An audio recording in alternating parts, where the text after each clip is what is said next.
You know what I said? I have no idea, to be honest. All right, so now the stream can see, yeah, just you. Okay, now both of us. What's up, Mehdi? Hey, can you hear me now? I can absolutely hear you now. Awesome. How are you doing? Good. Still recovering from last week, I think. There was about like nearly a solid week worth of sleep to catch up for just a few days deficit.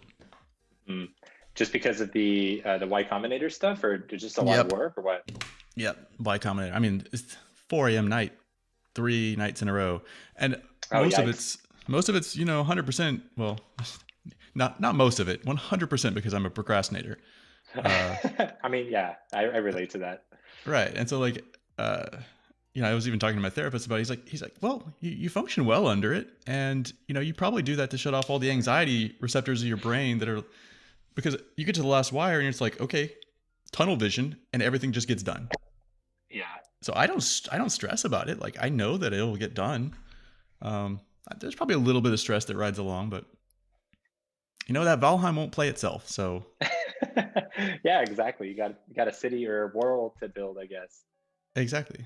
I'm kind of the same way though with like the last minute stuff. Like it doesn't stress me out. Like full disclosure, I'm giving a presentation in front of like 200 people at 2:30, and can I watch? No, unfortunately. I wish you it's could. company. It's not that cool, but like it's just like we're building this internal API for our new editor, and yeah, it's nothing too fancy, and it's going to be like a short 3-minute thing. But I'm doing the slides like right now, so I already know what I'm going to cover. Like I'm not anxious about it, and I don't think it's going to be a big deal. I've done it before where I just like kind of wing it even. So this is even more prep than I usually do. Right. You're a good improv. No problem. Yeah. That said, what I've like noticed is I've gotten really good at talking and coding at the same time, and like highlighting stuff in my code as I'm talking, because we've been doing so much pairing at work and also like streaming and stuff. It really helps. Hey Trevor. We're just talking about procrastination and all the joys and benefits and downsides of it. And somebody was talking about preparing a presentation last minute. Yeah. So number one, you did the Adventive Code stuff, and I think that really helps with like live narration of code. If you've done a lot of paired programming, you also, I think, become pretty good at just talking out loud through your stream of consciousness as you code. So yeah, I do it too. I'm sure I'm far more rambling than you are, but the point still gets across. Repetitions, right? It's like it's just like anything else. It just takes like doing it over and over again. Like the team I'm on right now, we've actually like every single thing we do, we pair on almost.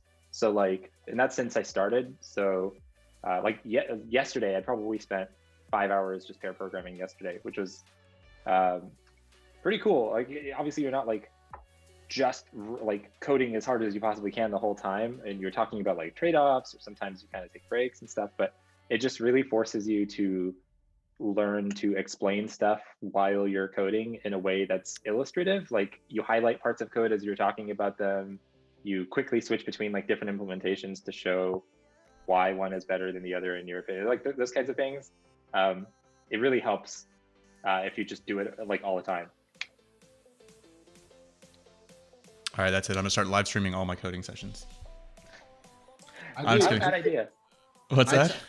I incessantly talk to myself while I'm coding. I sort of pair program with myself, and it used to drive, like before COVID and we started working from home, it would drive my current soon-to-be former boss, Igor, insane. He's one of those people who's like highly sensitive to noise. He's like a really awesome, cool person, but I would be like typing away on my computer. I'd be like, what the fuck is this? Like, why is this here? And he would be like, what? And I would go, oh no, I'm just talking to myself. And he'd be like, you could tell like they're in the back of his mind, he just wanted to set me on fire or something like that.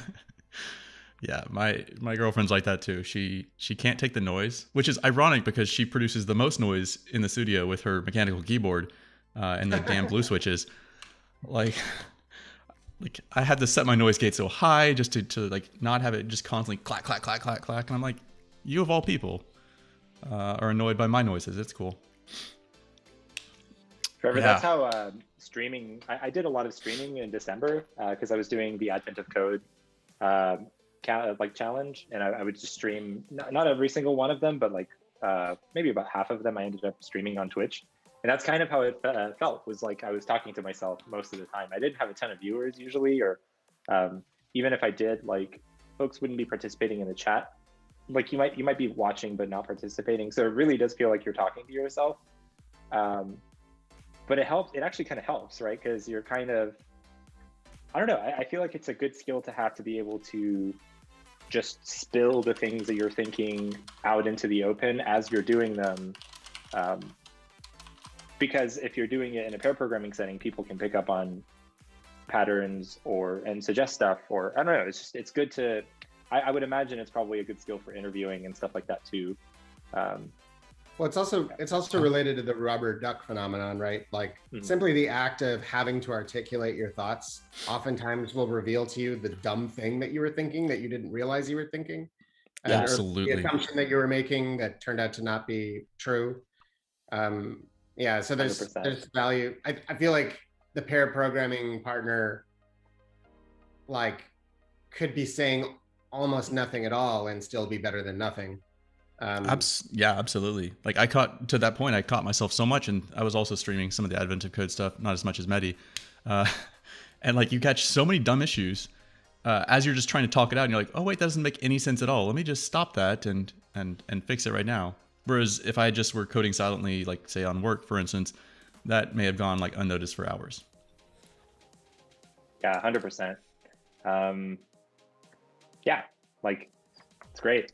Just sometimes, if you're in your own head, you think you're connecting dots, but really like you're just slightly off. At least in my experience, like I feel like I have a full picture, and it doesn't actually. I don't end up connecting all of the dots or making all the connections that I need to make to get a full working solution until I speak it out loud or write it down. And that could be like, it doesn't have to be like anything super comprehensive. It could just be like a few comments or pseudocode or something like that. But you have a thing that is going to work, but you have like 85% of it in your head, and then you just write it down or speak it out loud, and then that other 15% kind of rears its head. I don't know. It's very fascinating, actually.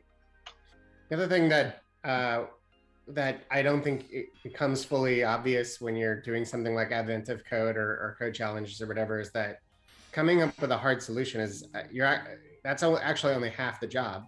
The other half of the job in the real world is, of course, to make your solution parsable by another human being, right? Like so part of pair programming and just talking out with yourself is like, okay, yes, this works, but is this going to make any sense to anybody but me? In fact, is this going to make sense to me in 30 minutes? Right. So I think that's another big benefit of, I'm looking for reasons why me constantly talking to myself while I'm programming is not pathological. So hopefully I've come up with a couple good excuses. Hey, Ola. Hey, Ola. Hey, guys. How's it going? Just to catch you up, we're talking about narrating coding. Self-narrating or paired programming, where you're sort of talking out loud about your internal thought processes, etc. Trevor, don't feel bad. I think it's a great skill, 100%. If you're in a room by yourself, it's a little weird. But you know what? If you're in a room long enough, you're going to start talking to yourself anyway. So maybe that's normal. I mean, I was on random anecdotal. I was on a solo trip to Death Valley for like a week. Just me and myself in a Jeep, and I was, of course, by the end of it, I was narrating literally everything to myself and like my audience of 0, and I felt like a crazy person. Yeah, I talk to myself way too much when I'm taking walks.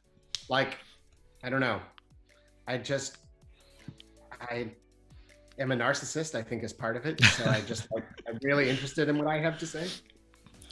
I like it. I think the admission of guilt is good enough. I tried to do that Adventive Code thing with Yasirah, actually, and I did it for a while, and then this is how just like spoiled and pathetic I am. I just got fed up with the fact that there was no tooling, that I had to like basically, wait, so I either have to scrape this or copy paste this into something and then like run a node script over it to get all the data. Like I'm not going to get time for that. In the back of my mind, I'm just thinking like, why am I not just on LeetCode right now doing something equally hard? with a Yeah. better system. Kind I of think part I of was the charm to me. Go ahead.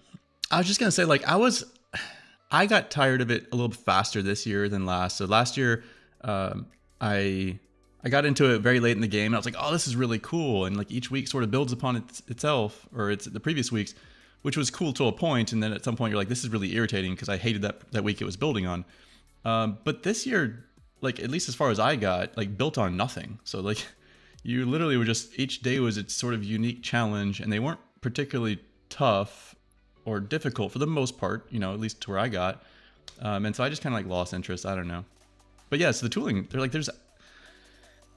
I really wish it could be about the challenge and less about like the fundamentals of code. Like how do you start? How do you parse this input doc? Now you set up that tooling in the beginning, like parsing the inputs and stuff like that. And you just kind of never have to touch it again, which is nice, but you still have to.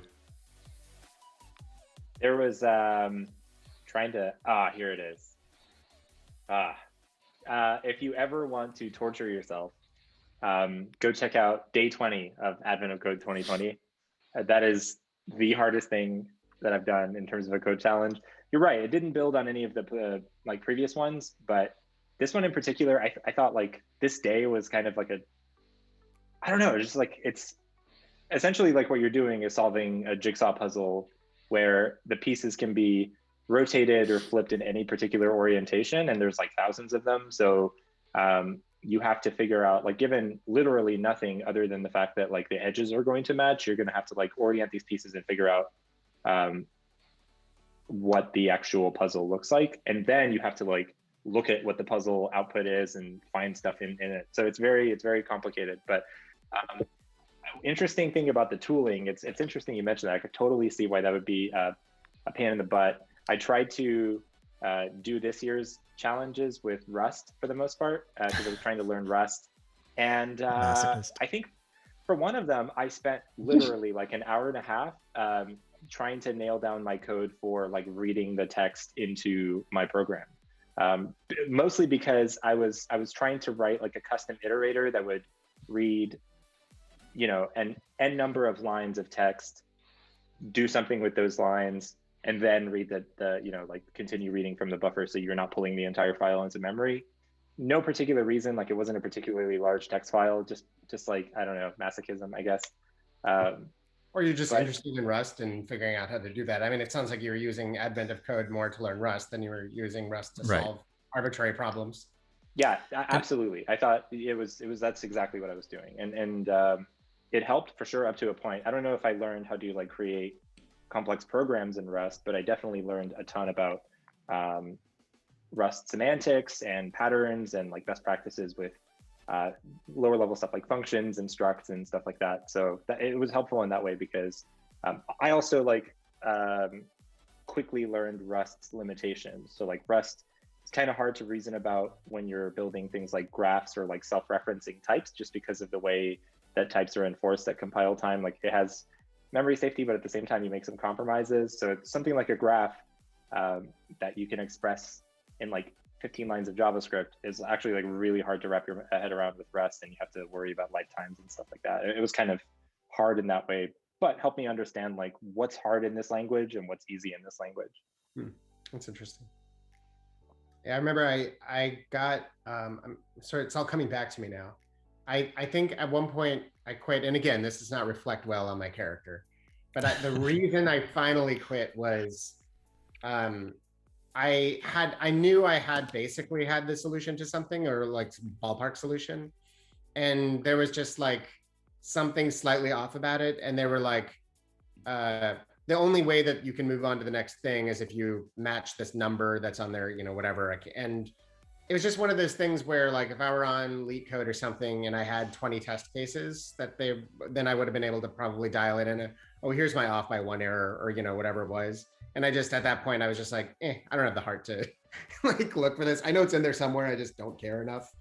And, you know, like if I were like a stronger person, I would have realized like part of programming is having the grit to like actually do the tedious hard work sometimes. But I don't know if either of you are into chess at all. I'm not like mega into it, but it reminded me of the difference between like playing actual games and tactics training. Like tactics training is sort of how I look at code challenges, where it's like, I don't want to play the opening book to get to the interesting problem, right? I just want to practice the interesting problem. And then, but you kind of have to do both, I guess. I don't know, this is sort of abstract analogy. Anyway, I cannot relate to mastering or practicing chess, so. It's just like, hey, did I just hear something about chess just now? My network cut me out of the call. Did I just hear someone mention chess just now? Yes. I was talking about tactics training, yeah. You play? Oh, what site do you play on? Chess.com? I like live chess. Yeah, I play on chess.com with one friend, but I like the interface on live chess a lot more. Chess.com's cool though. Yeah, I play on chess.com pretty much every day. But I play 3-minute splits. Yeah. I suspect you're much better than me. I don't really play against people. I just do like a lot of tactics. Okay, tactics, puzzles. Yeah, I like those. Yeah. Yeah, no, puzzles are, I wish I did more puzzles actually. They really help because those are the kind of positions you see in the game pretty much. So it's just problem solving. Well, what live chess does is really cool. Well, they record all the games that people play on their platform, right? And then when Stockfish notices something went terribly wrong, like a person made a bad move, they snapshot that as their tactics puzzle, and then that's how the average of the two players' elos is how they rate the puzzle. So like you move up and down along this. Yeah, so there's like an infinite stream of puzzles. Wow. Yeah, it's cool. That's really cool. Yeah, I was reading an article about light chess and comparing it to chess.com, and it was just interesting to see how a small open source organization like chess could kind of surpass, chess.com that has been there for a minute with a bunch of people. Yeah. Sort of reminds me a little of what Kevin was talking about last week, where when I was playing devil's advocate for the eternal stewardship of React and JavaScript. But like, you have an inertial benefit of being like king of the hill, but also you become encrusted with the barnacles of your own features over time. And chess.com is just so overloaded with stuff because it's been around for so long. So like an upstart like live chess maybe has room to maneuver where they don't. Encrusted with barnacles, I like it. Yeah, that's going to be my new description for any technical debt, by the way, from now on. I'm just going to be like, this is kind of encrusted with barnacles. I think we need to rewrite this. I feel like that anytime someone asks for a feature on IDI, I'm like, this is 450 line router. Like, it's not going to solve every edge case, so don't ask for it. We were just, in fact, I've been throwing stuff at Mehdi like all week. It's like, hey, this person asked for like wildcard support, and in the rare, incredibly rare chance that you're watching it, I'm sorry, we're not going to support that. Because ultimately, if you want me to be your enforcer, I'm happy to jump in and say, we don't need it. Closing this issue. Please do, because I look like the biggest dick ever. Just be like, not in scope, not going to do it. Sorry, nope, not going to do that either. And nope, this is impossible. Because honestly, there are tons of limitations. Like, it's not the perfect or the most feature-rich router. It's not the one that handles all the edge cases. It's the tiniest router. Like, it's in its name, for God's sakes. And like it can do a lot of flexible things, but that comes with some constraints. And so anyway, yeah, I was like, the context for this one, guys, is IDI router. Obviously, it's a tiny, like pretty feature-rich router, more or less designed for Cloudflare functions, but can use with any sort of service work or any other environment that just needs to match a route to a function, whatever. And someone was asking for like wildcard support for like APIs to replace AWS API Gateway. And he's like, well, this thing can like pass the end wildcard and capture that whatever was in the wildcard as part of like a route param or whatever. And in this particular case, I was like I can use wildcards, no problem, but I don't capture them specifically. So you'd have to sit there and reparse the route or whatever. And the crossroads I came to was, do I add support for this person that's asking for a feature? It's like, I could absolutely do it. And I built out the test case, added some code, and I was like, ooh, it's some characters of code, which I'm not super keen on, but I can do it. And I was asking Mehdi, he's like, what would you call this? And he's like, I don't really think it's really important to do this. And I was like, oh, you know what? That's probably the better solution I should have taken in the beginning. It's like, you know what? Like, this is an edge case. And while I would love to please everybody, this is the same trap that got me in a previous library where I pleased everybody and said, yeah, we can add that feature. Yeah, we can add that feature because I have a user and that's exciting. And later on, you're supporting all those random users, even when their technology has been dead for 5 years. So I think the better thing is just stick to your guns, I guess. Please nobody. I guess I'm blessed with like a certain kind of laziness that like I'll build a thing and I won't worry I mean, you want to be a little bit conscientious and forward thinking so that you don't end up having to utterly rebuild something when, you know, whatever. But I guess I just kind of go into building something complex with the assumption that I'm going to miss stuff and there's not like everything won't get built correctly. And when my users are like, hey, can you do this? Then that's sort of what you're describing, I suppose. Like you released a thing and your users are asking for stuff and you're saying you have to exercise the discipline to say no or something. Yeah, it's very similar to like say a work project, right?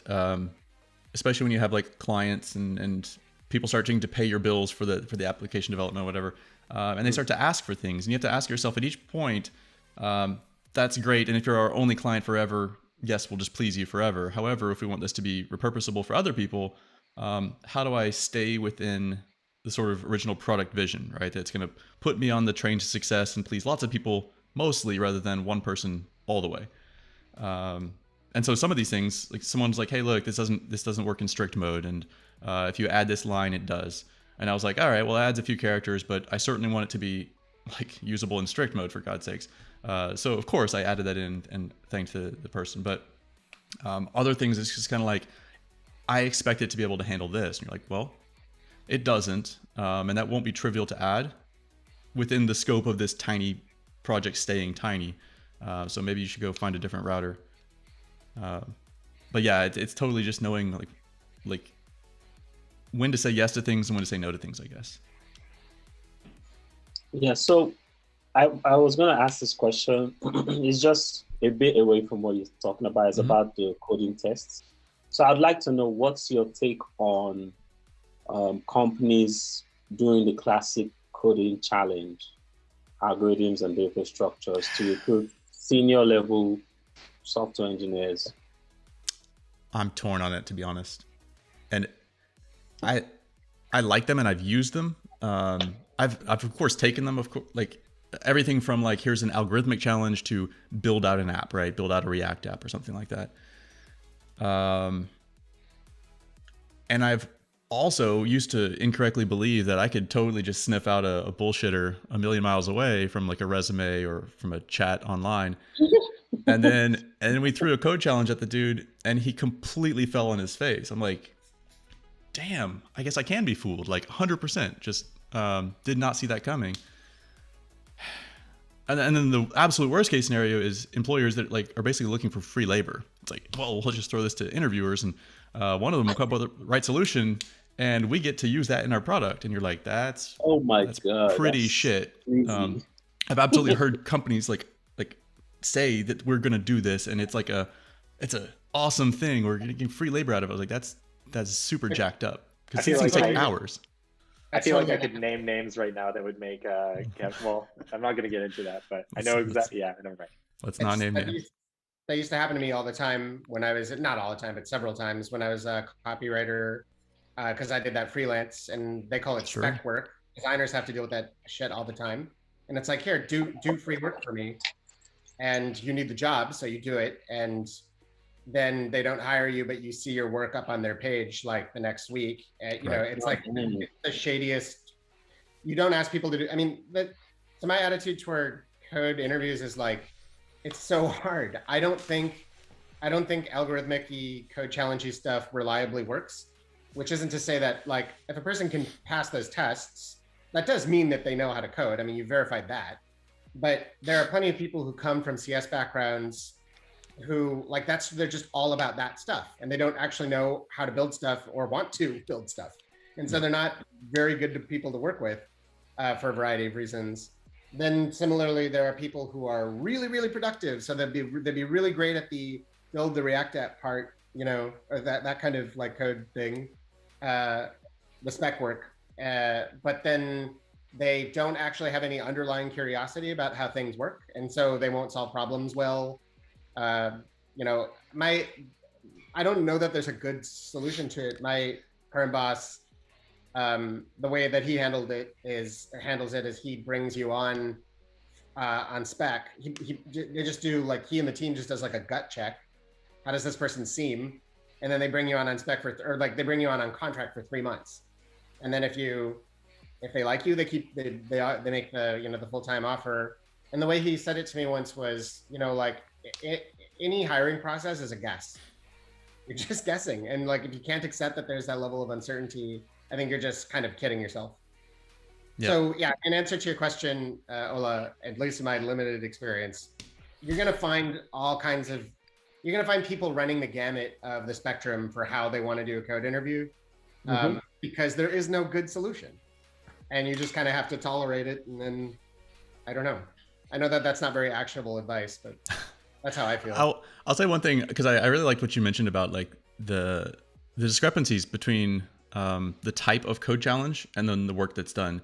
And I've run into this a lot because, for instance, early on in the company that Mehdi and Ola and I come from, some of the code challenges I thought were completely inappropriate, because it's like, we want you to come in here and build apps, right? And here's an algorithmic code challenge, like straight up like computer science 101 sort of thing. And I'm like, those don't equate. You can be a rock star at that code challenge and still not build a damn thing. And then conversely, like if you say, hey, build a React to-do list, but you expect them to be doing like computational, like, I don't know, data science sort of thing, or algorithmic challenges, or like the perfect efficiency of a fast executing function or whatever, those don't equate either. Like you can build a rock star app and have no clue about like, efficiency notations and stuff like that. So I think it should certainly cater to what you're going to ultimately end up doing. But then the second thing, I think the best thing is, don't just give them a challenge and then say, hey, hand me the result. Because number one, you don't know if you can trust it. People can cut and paste that, or, outsource it basically on, like, throw a Kaggle competition on your interview question and then come back with the answer. I think the paired programming, what we were talking about earlier, like I'm more curious to see how someone steps through the problem. I'd rather give them also an easier problem, because then there are lots of ways to solve it and you get to see their creativity. So it's, if you give them a really hard problem and you're just like, I stumped you, like you've done nothing. If you give them an easy problem, they're like, but I could do this and this will be better or more elegant. And you're going to start to see the person that just knows how to answer a question versus the person that, like, they really know the language and the nuances, and they're like, but this is a shortcut and this is gonna, this is how I would do it, or how it would impress somebody. Yeah, and I agree. I totally agree with that viewpoint, that simplifying, like, first of all, making the work match with the challenge, that should be the first thing, very important. Then secondly, also just giving simple problem and testing them on how do you solve that problem. So don't give a problem that they need a certain niche knowledge to solve. Give them a general problem and see how they solve that problem, and judge them based on their coding style, and all those other things. It's quite interesting. The problem is I've run into testers, right? The people that are hiring, that almost use this as sort of a way to feel superior, I guess. And to where, like, they want to stump people, because then they feel like, yeah, like I got you, and you're looking up to me now because I know this thing. But half of them didn't know the solution to the problem either. They just looked up some like random tough coding challenge thing and like regurgitated it. Yeah, trivia I think is like the worst. Like if I were to whenever I rank, like if I think about ranking interview questions and styles, like trivia type questions are the worst. Like just knowing some detail about some obscure part of an API for something isn't going to tell. Like that's something you can Google, and you probably Googled at some point if you're asking that question. One that I've seen recently that's kind of interesting is it was like basically a challenge that had you using APIs from the company. And so you start it, you have a time limit when you click to get the prompt. This isn't the one you're thinking okay. of, but is it everyone? Yeah, and like the end of you have like a time box, so you have like 2 or 3 hours or whatever, and like you're finished when you get a 200 response from an endpoint. So like the job is to basically, like the challenge is to hit a couple of API endpoints, get some data, massage it in some way, like solve the problem that they're giving you, and then make a request to some endpoint that's going to give you like a 200 response when you're done, and then you like go through your code and talk to someone or clean it up for presentation and talk through code style during the interview, which I thought was like kind of cool because it's very practical, applies to like front-end developers, back-end developers. If you're trying to figure out where on the stack you fit, maybe not the best, but definitely certainly far from the worst challenge in terms of like figuring out if someone has practical knowledge. So like, I don't know, like I think there's always like a luck element involved when you're hiring. It's not just luck. I think that's kind of actually hand wavy. Like it's a matter of fit. It's a matter of how much effort both sides are putting into developing the person or the company. So, if you're hiring someone that is going to require mentorship, it's on you to give them that kind of structure. And really it's in your best interest if you've made an investment in hiring them to do so. So, but definitely like throwing a bunch of leak code challenges at someone is not going to give you like, they're ultimately a person and they have to work with other people in their team. And if that's not the main part of your focus during interviewing, you're not setting your team up for success, in my opinion. I was going to say, I would take, perhaps a not quite as skilled developer if what I got in exchange was amiability and reliability, like any day, 100%, 1,000%. Yeah, way more preferable. I don't care if it takes you 10 minutes longer to do something. I care if I hate my life working with you every day. Right. I mean, you can't underestimate like sort of culture fit and like attitude fit. I think that's most people that have kind of worked with good teams, bad teams, and everywhere in between at some point would be like, man, it's way more about the person than what they know, especially going into it. I think that there is something to be said. Like, I'm kind of torn on this all the time. So number one, I say, like, give me a person with the right attitude, the right, positive outlook, the right curiosity, etc., the right passion, and anything can be taught. And I do believe that. But the flip side is, at some point, if they had all this passion and had all this enthusiasm, like, if they didn't know about certain things, you're like, do you really have that much passion? Because if you did, like, I feel like you're living under a rock to not have been exposed to some of this stuff. Like, for instance, let's just take a person that wrote, like, super passionate, very enthusiastic, and wrote, like, the most badass, like, application. And you ask them, like, oh, what'd you use? Like, React, Vue? And they give you, like, huh? And they're like, no, I wrote this myself, like, just JavaScript. And you're like, do you mean vanilla JavaScript? Like, you wrote this from scratch? And they say, yes. You'd be like, that's awesome. Like, you clearly are willing to just, like, you love building it, right? But you're completely unaware of the tools of our trade. And so, I mean, you could argue this down at any point in any sort of, like, thing. You'd be like, hey, look, you're not aware of, like, promises. Like, so at what point is passion and enthusiasm enough without at least some broad awareness of things? So that's what I mostly listen for in interviews is, like, are you listing out technologies? If you really impress me, list some authors that I clearly won't know. But it'll be like, oh, cool, you read about this. I've only had, like, a very limited experience helping my team lead at my current company screen candidates, but we went through dozens, if not like 100. I don't know if my experience, and then I went on to interview, like, help, the process of interviewing a couple of them. I don't know if your guys' experience is the same as mine, but I have never met the person that you're describing. Like, to me, that I have never had a hard time deciding. Like, now again, my sample size is limited, but it's always been painfully obvious that, like, whoa, this person is not, like, remotely qualified, or like, okay, this person's pretty good, or like, this person seems like they know what they're doing, but they're, let's say, kindly, like, to put it euphemistically, like, culturally perhaps not a fit. Like, there's just a social skill problem there that's, like, probably insurmountable. I mean, again, like in my limited experience there, it's always been like pretty clear. I mean, I would tend to agree, but that's mostly because I'm like super biased and I'm always looking for like the rock star, like the, you know, the Aladdin sort of thing. That's like the diamond in the rough that you're like, oh my God, like seriously, like you're about to like just blow our world apart. Like it's that exciting. And those are so rare that like, yes, I also can just, you typically spot them a mile away. When you start to look for the more average developer that's just kind of like, well, we have a lot of work and so we need a lot of people. And as long as you can sort of follow the process, you know, don't put in dirty code and stuff like that, like, and don't get us in like, you know, sexual harassment lawsuits or whatever, then we're good. But I hate hiring for that stuff. Like I really do. I definitely, like the one thing I feel like is really hard.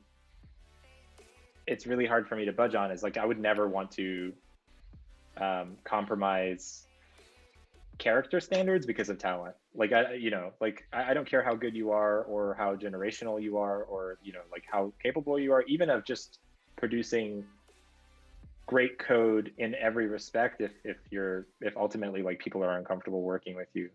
So that 100%. can, I feel like it's very, I've seen this a bit where you kind of really, you know, you might have really a high degree of raw productivity on your end if you're that kind of person, but you're also your negative, like your impact is maybe a net negative if you're making others around you less productive because of your influence. So yeah, it can be hard. I feel like maybe that's, I don't know if that's more likely with people who are, I feel like that's a generalization I wouldn't be comfortable making. Like if it's more likely that people who are very talented also have like a larger ego or whatever, but I feel like it's a really bad situation to get yourself into if you're just saying, well, this person is making my company money because they're really good, but they're making everyone around them uncomfortable. Because chances are, like, you can find someone else if you look hard enough, if you try hard enough, who probably has that level of talent, who's also elevating others around them, right? And that's like the like quote 10x developer, in my opinion. It's like you know, regardless of how many lines of JavaScript you can write, how many JavaScript frameworks you've built, if 10 people around you tell their manager that you've made their lives better or made them a better developer, that's more important than if you've produced like 10 times the code of someone who would replace you. Well, I'm out. I don't even know 10 people. Hey, I mean, coincidentally, Valheim has a 10-player limit on their server, so. Perfect. All right, I'm just gonna build 10 really nice forts and you know, give them to people. No, I agree 100%. I don't think that there's any excuse or like justification in terms of like productivity for being a dick, for being like a toxic player on your team. And the real challenge is, I think a lot of companies get into this boat. They have a productive person. Maybe they didn't screen them hard enough, or maybe they weren't acting that way in the beginning. But at some point down the path, they've built all the code base. And then they started to like, you know, sandbox and do the turf war and just really be kind of toxic player. But like everyone's like, well, but they built the code base. And these are the sort of people that start getting away with the sexual harassment, all that sort of stuff, where the companies kind of make excuses for them because they're like, well, we'd be screwed without this one person that has the keys to the kingdom. And so you're better off just not getting in that boat in the first place. And I will say, from the talented people having ego, I'm gonna flip that one on you, because I think from like and this is my psychology degree coming back in, finally, it's the insecure people that tend to be the ones that are far more like arrogant, have much more ego and attitude. Some of the most talented people that I've met, and we've all seen them on like keynotes and conferences and stuff like that, have like they almost are egoless in a way. Like the first thing they're going to do is just shit all over their own work and be like, you know, this is crap, and hopefully you can come and do it better. And they at least halfway mean that. It's because I feel like the more you know, the more you realize how little you know. Like, yeah. The more I've climbed in programming, the more I like, you know, you set your bar at a much higher level to people that you can't even hope to pass up in your lifetime. And so you're like, I feel worse and worse about myself with each passing year. And yet I'm building more. It's just, so I was just gonna say, like, I've met very few people that have that sort of really strong like ego and attitude that are nearly as good as they think they are, or that I don't even think they think that they're that good. They project it as I think a way to protect themselves, I guess. I don't know. Whether it's in programming or other kinds of crafts, I've definitely met people who are like insufferably full of themselves who really are that good. Oh. And it's frustrating because it doesn't feel fair, but like sometimes life isn't fair. The thing is, the analogy I think of is, this is a weird analogy. I make a lot of weird analogies, I guess. But this is the person I think of is Gordon Ramsay, who appears to be just thinking that. Like I guess there's something entertaining about the way that he yells at people who are less powerful than him. But you know, I like, and this comes from like the Brigade French culinary system, which has its roots in the army, and so it's understandable why they're like yelling in your face or whatever. And so he has a Michelin star or something like that. It's perfectly clear that he's like at the height of his profession, right? But there are many other people who are at that height, who share that echelon with him, who aren't dicks. So it's clear that that's not a prerequisite in the way that he thinks it is. And this is like what bullies have always told themselves. Like, no, it's not that I'm a jerk. I'm just a straight shooter. And it's the rest of you who can't handle the straight dope because you're just too weak. So like, you know, it's that kind of self-reinforcing toxic attitude that causes people to behave like that sometimes. But the really perverse thing is that they really are motivated by that in some ways. Like I know this one guy who plays hockey at like a pretty high level, not professional, but like right beneath that or whatever. And the way he berates himself and everyone else whenever he's doing anything competitive is what makes him like pushes him to be better. He just doesn't understand that in so doing, he's like making everybody else's life around him worse. So I don't know, it's complex. Like you definitely can find a relationship.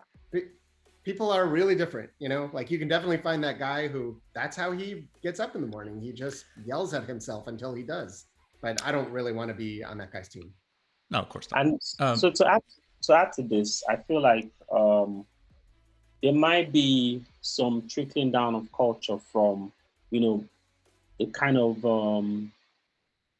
icons of technology. So when I say icons of technology, you know, the big names, maybe, for example, someone like Steve Jobs, and people look at, oh, he had to be this way to achieve this. And for me to achieve that, I have to emulate some of this, you know, examples. So I feel like in the tech space, there is a lot of negative toxicity that just goes on because people just feel that that's the way to be the best. And it's yeah, you might be creative at your job as a programmer because at the end of the day, you've gathered a lot of knowledge, you've practiced a lot, and you're good at it.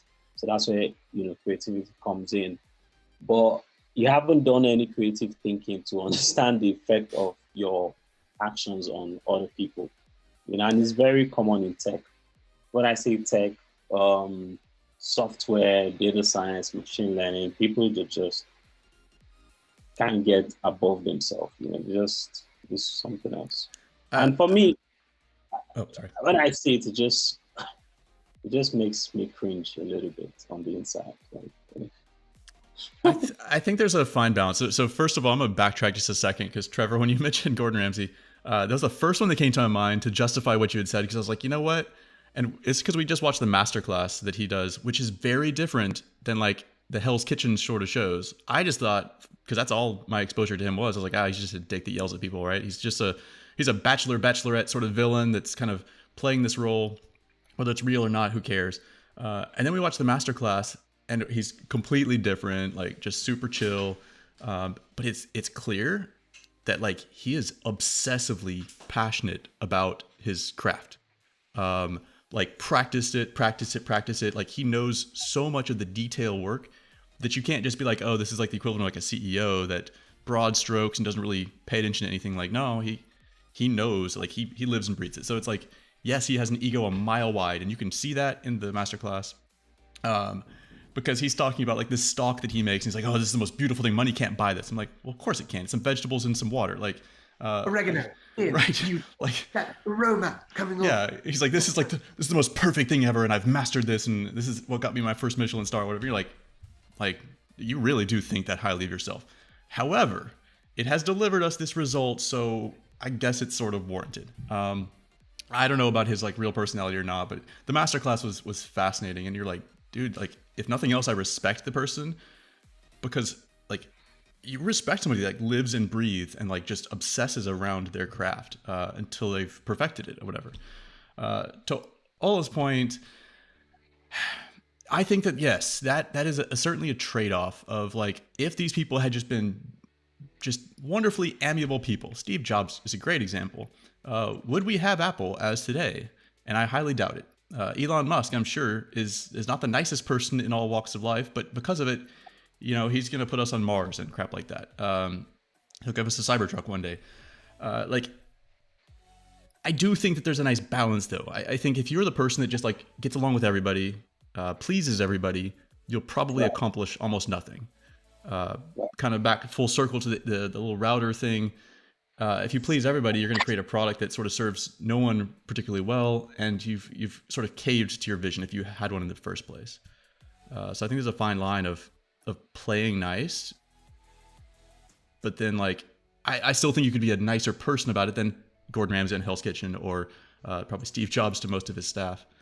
I guess my issue is that there's something performative about what these jerks are doing, and there's something like, right, like to an extent this is kabuki, and it's self-serving kabuki. It's so that they don't have to confront the reality that their antisocial tendencies have really nothing at all necessarily to do. It's perfectly possible to become as good as Gordon Ramsay is while not being a jerk. They just have chosen not to do that. Right, and so they're trying to let themselves off the hook by making the connection necessary because it was necessary for them, or because that's how it worked for them. But like, yeah, I mean, I don't think at a minimum that person needs to be 1,000 miles away from management, because at a minimum, suffice it to say, not everybody is motivated in that fashion. So you're just gonna, ruin people.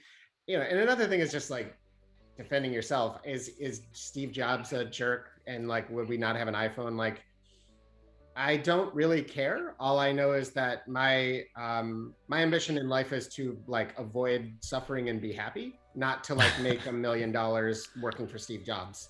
So if my boss is a jerk, I'm just gonna go somewhere else, and if that means I make less money, I'm okay with that. So I'll just go read a book. That's a good point, and I think maybe that's a product of Western culture.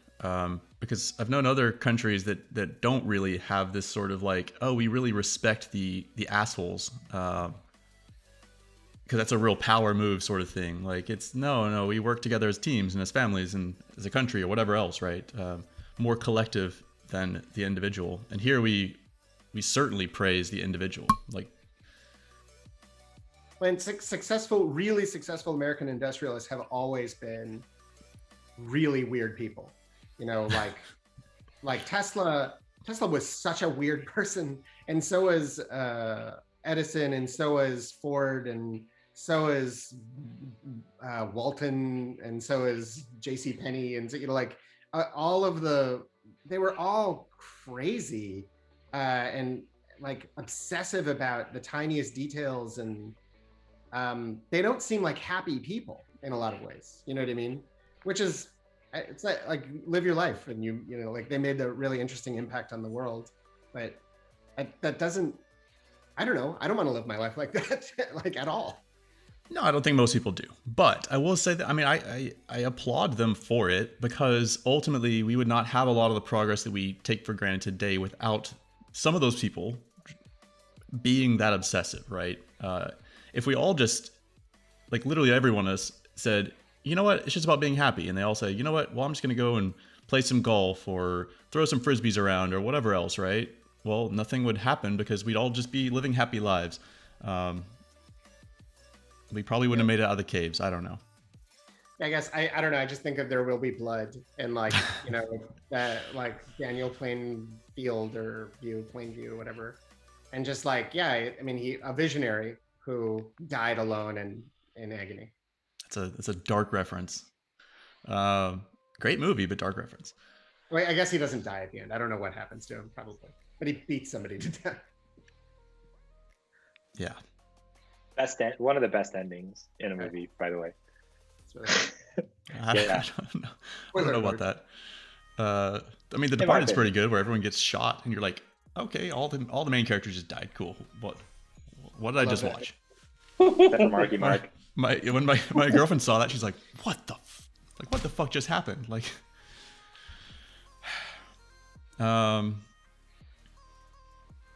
yeah, I don't know. There's no good answer, I guess, but I do certainly agree that people don't need to be jerks. Like, life is too short, and we should be able to accomplish the same results without just shitting on people. It's funny. I think of the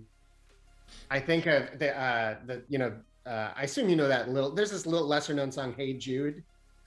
Never heard of it. Go on. I've never heard of it. There's that lyric in there is like, don't you know it's a fool who plays it cool by making the world a little colder? And you realize that, like, this is Paul McCartney writing about John Lennon, a famous jerk, like a famous talented jerk, and to John Lennon's son, I think, who he refused to acknowledge, or something like that. So it's like, yeah, I mean, I don't know. I guess I'm more Paul McCartney or at least I vibrate more to his sentiment than I do to somebody like John Lennon. I just found the weird hero worship around John Lennon to be off-putting, honestly, for the same reasons, like that I find it off-putting about Gordon Ramsay or Steve Jobs or any of those people. Or there are plenty of figures today in pop culture and politics, etc., that have made a name for themselves. But you don't say. Politics? It's a possibility that maybe someone made a name for themselves by being a. I can't remember any of the last 4 years. I blacked out for some reason. There's probably something in there. I don't know. Yep. Yeah. So that happened, and it was terrifying to see how many people came out of the woodworks. Like, and I think today, if you look on Twitter, we're still. And maybe it was there before. In fact, I have to assume it was. But it's like, it's so toxic, and people are so excited about just shit posting, and like revel in it, and the same sort of thing when like leaders become a role model for shit posting, basically, of let's just I don't have to create anything. All you gotta do is trash what you created, and like that's my entire persona. Like, at least Gordon Ramsay, while he's shitting on your chopping technique, is chopping like a freaking badass. Like, yeah, the unearned sense of smugness is. I can't Twitter. I can't look at it for more than I just can't do it. Oh my God, I got caught up in, and this goes from everything from politics to policy to literally like React, right? You post something and you're like, oh, this is like, I read it, I triple read it. I'm like, this is going to piss off nobody. So excited. Post it. First post. This is shit. You're so dumb, whatever. And you're like how did you even gather offense by this? Like, oh my God. And then of course your heart would start to race. You'd start to like respond, almost like fight or flight sort of thing. And you start to defend it. You're like, no, I didn't mean it that way. And they just get even worse and more angry. And you're like, oh wait, this is a no-win game here. Like, the only thing to do is to back away from Twitter entirely. That's what I mean. I tried to tweet when it was first released, and I was like, this is an intellectual open sewer, and so I stopped. And then when I went into programming, a bunch of people were like, oh, you got to get back into it because there's just people are always sharing new things, and that's true. But what's also true is it takes 30 seconds for one of those threads to devolve into monkeys slinging their poo at each other, and it's just like, why am I inviting this into my mind? So yeah, the sad thing is you can't read the comments almost at all because they almost always devolve to crap. However, I will also say, like, to your point, like the development community and its sharing on Twitter is like the one saving grace for even having Twitter. Because otherwise, like, there's just not a good medium for sharing these little tiny tidbits of, hey, you can do this with this, right? Like a one-liner or a two-liner. I know I'm missing out, but I'm that sensitive to the toxicity. I just can't do it. It reminds me that there's a relevant XKCD where he's like, the person is just sitting at their computer and they're crying and they're like, I didn't know. oh my God, I didn't know. And it's like my hobby, creating a plugin or something, creating a hack that reads people's YouTube comments to them out loud. Oh God. Oh yeah, no. I mean, that's like, me building my little sort of anti-social platform, Slick. One of the things about it was like, it's easier not to build social, right? Because clearly, technologically, that's difficult to do. But then the other flip side, I'm like, but like, what I don't want is this sort of comment and external validation, because really comments just end up turning into trash, like just complete trash. So like if I were to build something these days, like I don't think it would have all these social elements, despite the fact that social elements are addicting, and they drive it to success, and like everyone wants to be part of some new social community. But the moment you start adding these things in, it becomes the next sewer pit, and then the next one will spring up and say, "Hey, we're the new clean pool," and someone will start shitting in that one, and so on and so forth. Yeah, and I think that's becoming a trend, right? In most popular applications, people are now leaning more towards, oh yeah, this platform is more secure with my data versus, oh yeah, this platform is also not going to be bugging my notification feed and sending me addictive stuff all the time. So I feel is that in a couple of years, more platforms will ride on that wave of, oh, we're not trying to make you the product type of stuff. I want them to start focusing on making these platforms healthier for people to use, as in like not a detriment to your daily life. So like to Trevor's point, like why would you get on Twitter if you're going to add stress levels and you're just going to be seeing shit? Why would you have YouTube comments enabled when like you're literally just going to be like shredded apart the moment you post something? And I think games have started to do this like really well and then really poorly. Like I played a single game that was like a little competition sort of game, whatever, and it had a few emotes, right? One of them was like, it was like a salute sort of thing, right? It was like you played well, and then all the other ones were like really horrible, offensive thing, like laughing at you with a horrible face, calling you but more or less like an idiot. Like it was just really toxic. And so of course 99% of all people pick the toxic ones, versus like Deep Rock Galactic, which has one emote, which is the salute, right? So people join the game and they salute each other.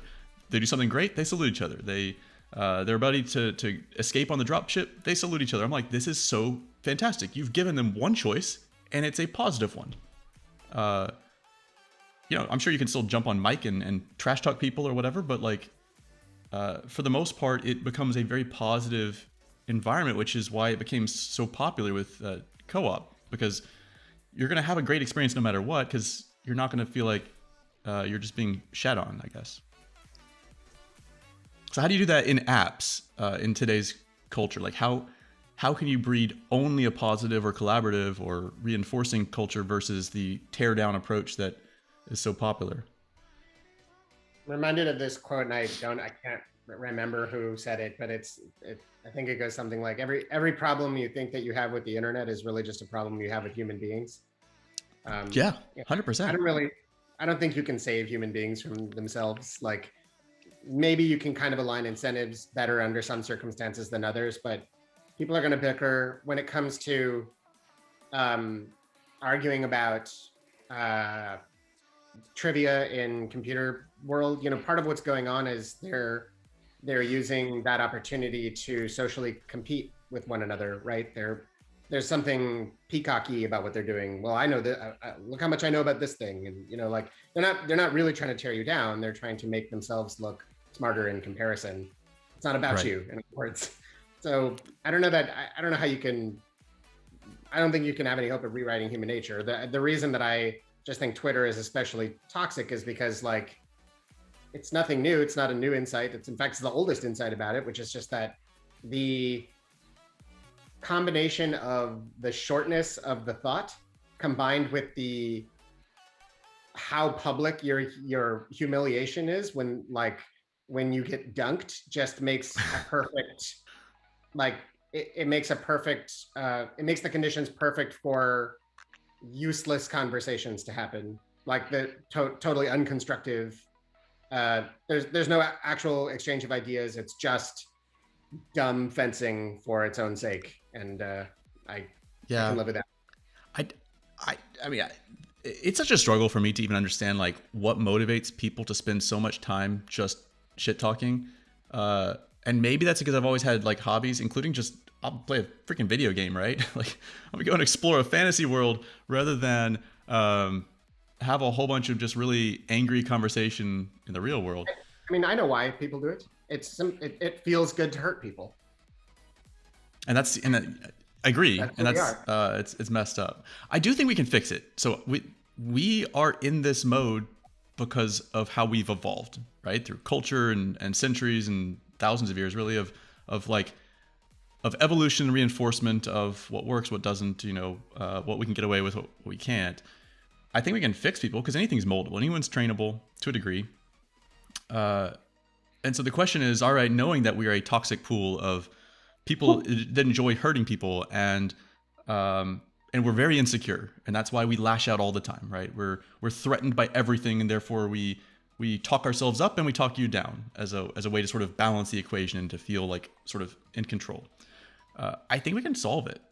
And I think a lot of things would be solved as a result of it. So I was having a conversation with Amy, my girlfriend, over like environment and stuff. And she's like, I really just want, like, we really need to focus on an environment thing that like gets everyone to solve this. And I'm like, I think if we went upstream a little bit and we solved the human problem, which is, to Trevor's point, the root of all these problems, and we change the human behavior and the human mindset of what we care about, what's important to us, what drives us, what motivates us, the climate thing would be solved. Because it would naturally be solved by us being more empathetic to our environment, for instance, rather than saying, oh, let's get these people that don't care about anything just to care really strongly about this one thing, climate. That won't solve the other issues we have, racism, sexism, classism, two-party politics and shit like that. So yeah, I'm trying to solve like how do we gamify? We take what we currently have, which is crap, and how do we say, if we can possibly get to a much better location, how might we get there? How can we start to steer people in the right direction? But the simple answer, the simple solution is you just need to love your neighbor.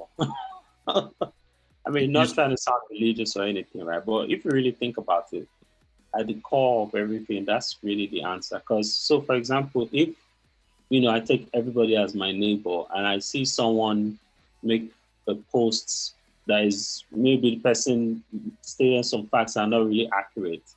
If I love that person like I love my brother, I can easily private message that person and be like, hey, I think you made some mistakes in that post. Like, this is not accurate, but I don't want to say this in public, So at the core of everything is, do you love yourself? Do you love people, or you just want to shit on them? Because if you do love people, or you try your best to follow the rule of love thy neighbor, then you'd be a bit more cognizant on, how you treat other people. So that's the solution, but right. So, and I agree. I think that empathy and tolerance, and what you're describing is empathy, right? It's being able to see the world through their eyes, and it becomes very difficult for you to like hate them when you're like, oh wait, they're just like me. They have their own fears, their own insecurities, etc. But all right, so now how do we get there? So you could say, all right, well, it's too late to train adults like us, and certainly our parents' generation that are like just basically set in their ways and just happy to share posts and shit on each other. So children, right? So we start training children, and we say, we have empathy training and like, love your neighbor sort of classes in grade school and whatnot. The problem is they're answering to those PTA conferences with the adults that are our parents and generation and like our generation that are saying, no, this is stupid. We're not paying for this. We're paying for math and science. Or do you say, let's try to start steering our generation so that they approve the children being brought up, to say, the right way? Which is maybe get some like role models that sort of embody enough of like what we like, let's say the traditional people that would fight all this, what they aspire to be or whatever. And these people are like cool enough to buy that sort of vote, and they steer them in the right direction. We've been talking about like politics last night. This is gonna be a heated debate, but we were kind of like, so with the Trump thing, for instance, like what caused Trump to sort of speak to enough of the public to get into power, for instance. And a lot of it, you could certainly say it was about the angst and people are frustrated, people are irritated and bitter and just want to lash out. I've also heard that it was a counter to Obama being president. So it's like, oh, too soon for a black president. So here's our answer, right? And so they're like, oh, well, we need a woman president. And I was like, I don't think we're there yet. And this is not because a woman wouldn't be a fantastic president. I think she would be. It's that we have to make it cool. So we almost have to have like the alpha white, young, charismatic, like basically a football quarterback sort of president that comes in there and they're the most open-minded person that says, hey, it's okay for you who like me to have these much more progressive beliefs. Until then, it's sort of like you're jamming something down their throats, and the natural response for a lot of people is to like sort of gag and to like reject it. So I don't know. And that's kind of going back to the pragmatic. Like, how do you get people to go in the right direction? Do you just give them a progressive choice and say, here it is?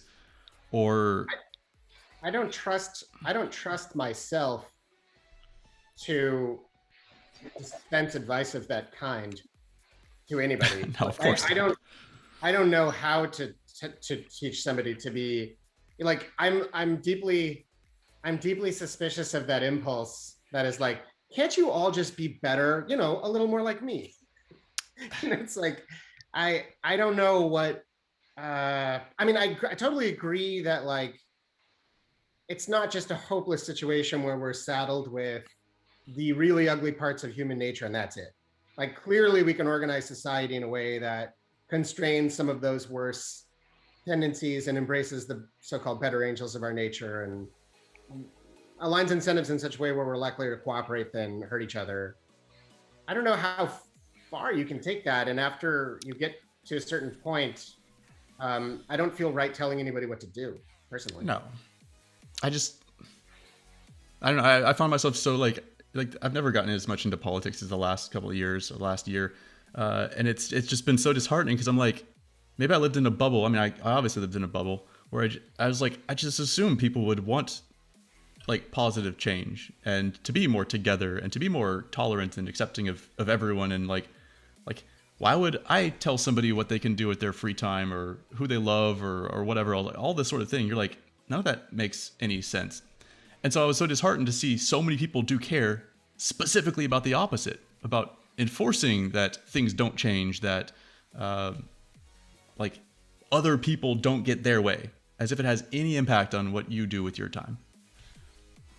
And so like, yeah, I would just love to believe that we would just magically be in a progressive, equal society where we all just sort of rode together and helped each other out and didn't judge each other on like trivial crap. Especially things we can't change, right?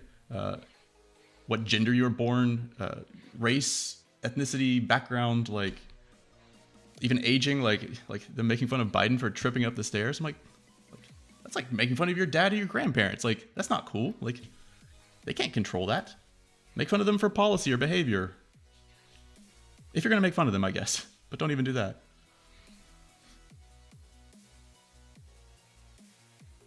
I don't know. If everybody could just be a little bit more like me. Now, I said that first. I said that as a joke, and now I'm starting to realize the appeal of this. Full circle to the ego. Here we go. Now it's become painfully obvious that it's true, and I must express it. Yeah, he wasn't lying. He said it was there. It's cool. No, anyway, so I'm curious, like all that sort of theoretical aside, like I'm curious how we can build apps that can steer that from an application standpoint, because ultimately I do believe that application platforms are a huge megaphone and they can influence in a hugely positive or negative way, or at least they can help steer that traffic. Like Twitter and Facebook and YouTube, they could have done things, and I don't have the right answer during all that political crap. I don't believe in censorship, like basically at all. But at the flip side, I'm like, but I also hate that you're giving like a huge megaphone to like a war party, basically. Yeah, I mean, I think it's totally clear that there's a problem, like all the sort of techno utopianism that I myself was certainly a part of. and sort of Web 2.0 days where it was like, wow, we're going to connect. It's going to be a global village and we're going to connect all people to each other. And we forgot that actually village politics are toxic and awful. Like people know everything about you and they're sniping behind your back and it's just gossipy and mean spirited. And like, you know, there is a way in which we are all undergoing, I think as Sam Harris puts it, on the most massive psychological experiment ever conducted, and none of us signed up for it. Yeah. And it's driving us crazy to some degree. So, we had no history. Like, it said we had no history. Like we couldn't say, oh, well, let's look, 10 years past when we tried this before and we saw the outcome. We're literally the alpha team right now. Yeah. I mean, my hope is, my only hope is that, similar kinds of unrest followed things like the printing press and radio and television. And, once human beings suddenly get a new vector by which to communicate with one another, there are no social rules that are in place to govern what polite and respectable behavior is at first, because nobody knows how to do it. And then gradually norms and mores evolve and get defined. And maybe we're just in that liminal period where those haven't been defined yet and people will learn to be polite. Certainly at a certain point, like as the people who are being shitheads online now become parents, the saving grace is always that at least their children will want to be nothing like them. So we'll hopefully escape on some generational life raft. But short of that, I don't know how we can design. I mean, I think you're much more optimistic about being able to design away from toxic patterns than I am. I don't know that we have that much control over people, but I'm happy to be proven wrong. But just like, yeah, I don't know, like the psychology, I keep going back to that because it's like, there are heuristics that you can manipulate people, for better or for worse, right? In good ways or bad. And so like, if we can just tap into those and sort of coax people unwillingly into a more happy path, right? So they'd be happier and all the people around them would be happier. Like it's a good thing. It's not like you're saying, oh, you know what, we're going to sacrifice you for the greater good of mankind. You're saying, no, you're going to be happier too. If we can just, subliminal messages or something like that, I'm gonna start trying to figure out how to game the world. There's a startup idea right there. If I've ever heard one. Oh, it'd be so good. It's like if you could just like like they're just like getting their normal daily life of whatever they're consuming, and you're like, nah, what we're really doing is making you happier. Because by you being happier, everyone around you is happier, the world is happier. That's my next idea. I'll call it the Kevin effect, in proper ego fashion. Really channeling my inner Trevor here. Yes, come to the dark side. Feel it. All right. Well, anything last minute you want to discuss or throw out there before we close it down and get back to our work days? What do you guys think the best headless CMS is these days? Sanity? Sanity's pretty good, right? I've heard a lot about Sanity. That said, I like just using Git and Markdown files, honestly. But that's not for everyone. Yeah, that's cool. Yeah, I haven't really messed in that field. I've also been hearing about Sanity. This is Sanity IO, right? Mm-hmm. Haven't played with it. Have you? I have, yeah. I like it. It's customizable. It exposes a GraphQL API. They take care of your data. It plays well with Next. Okay. But I'm trying to figure out a stack to use with Angular Universal for SSR, and I don't know what is a good CMS to use for it. And there's just, as you might know, there's not nearly as much written online about that kind of thing than there is with React. I'm the worst person to ask because I write my own CMSs. Oh, that's cool. It's that tool that it's like vanilla JavaScript. You're like, React? Like Sanity? Haven't heard of that. I just write my own. Yeah, it's not horrible. that hard.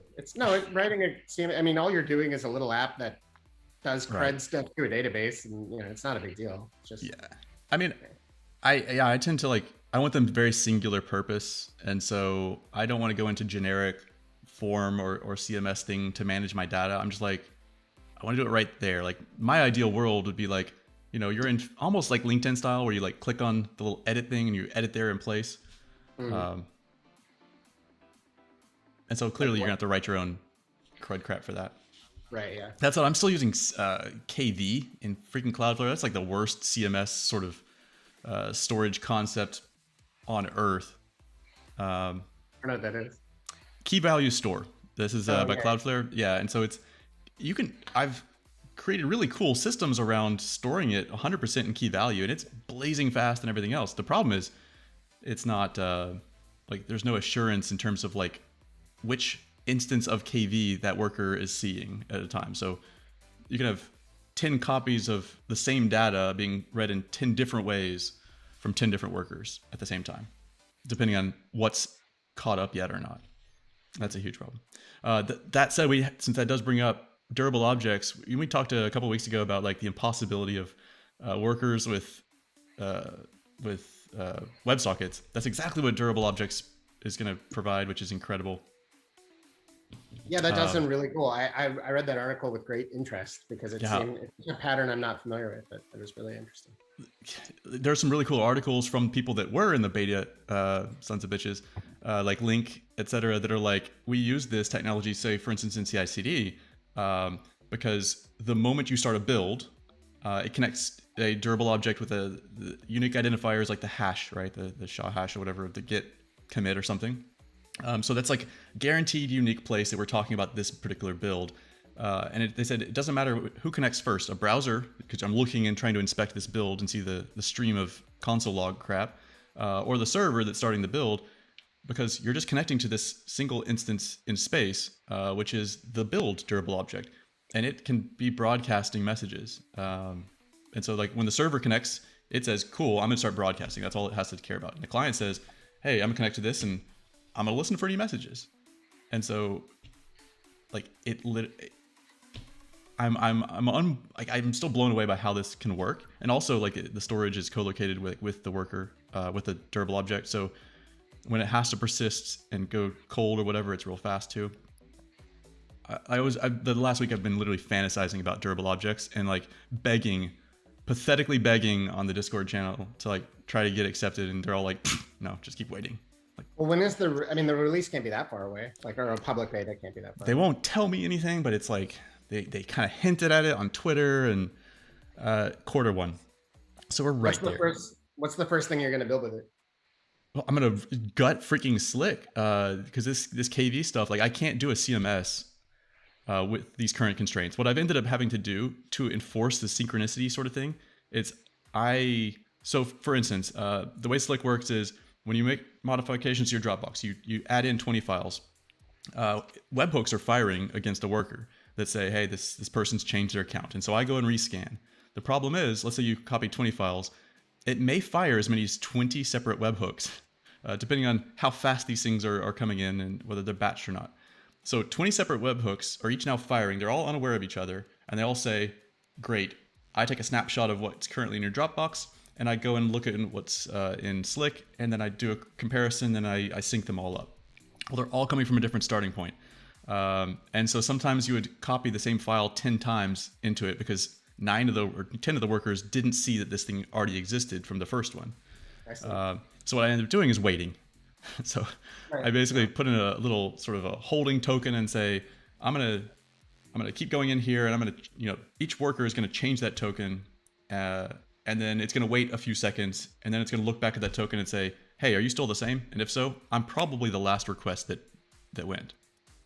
Which means I add a really unholy wait time on big bulk actions that can affect this, which is horrible. It's the worst user experience you can imagine. Versus, yeah, durable objects are slightly slower than a normal KV call, but it's 100 milliseconds instead of 20. No brainer. Of course, you would switch instantly. So I would use durable objects as the persistence layer because it guarantees in-order executions. And then I would use KV as the cache layer to make sure that just normal viewer traffic would never have to hit that durable object traffic or run into any of those issues.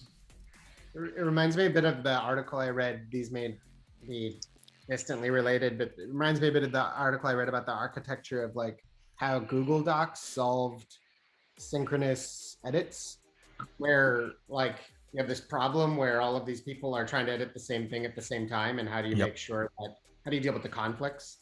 And they turned it into a queue. I mean, there's a kind of like waiting system where your edit will, is queue the right thing I want to say? No, I guess they turned it into a stack. So they're sure. So anyway, that. But that still requires state, and that's what's been lacking so far. Yeah. That queue itself is stored in state, and I'm assuming that's what happens inside like the sort of magic behind durable objects is because it can capture state, it can track the requests and accesses coming in.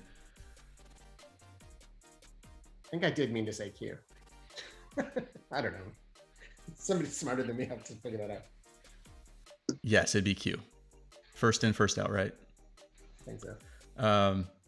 Yeah. Anyway, like so that would solve the slick thing, but in terms of the WebSocket aspect of it, like I just love brainstorming like different things I could do. They're all probably be useless to the user, but like, you know, for instance, when I start the onboarding process, instead of doing some sort of polling where I keep checking like, hey, what's the task currently being worked on in terms of like your scanning and setting up process?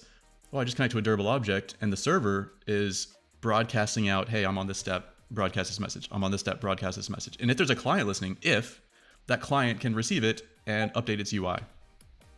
So instead of like, hey, you know, no matter how long this thing took, it always seems to take 1 second because that's your polling interval for your messaging update. It's, nope, this was really fast. This was really slow. And I mean, they basically tout the real-time document collaboration as like what they're achieving with this. Like Google Docs is the exact scenario, which would be pretty wild. Like, you know, chat apps using completely serverless. Yeah, I mean, I think about games or things like that. That could be cool. Yep, they're targeting games as well. I'm like, this is something like I don't think you could target with, let's say, like Lambda, for instance. All right, Mehdi. We'll see you next time. I gotta hop off. Yeah. And we gotta go too. But like, yeah. Anyway, I'm just the sky's the limit. And I've loved seeing the documentation sheets of like the cost of workers unbound, of durable objects, etc. All these sort of Cloudflare concepts, and they're like going head to head with GCP, with AWS. Azure doesn't really count because they're expensive. And they're like completely trouncing them in terms of cost and performance. So it's like, I'm just waiting for a Cloudflare stock to go up. Yeah, I don't know. It's intriguing. I'm excited to build something with it.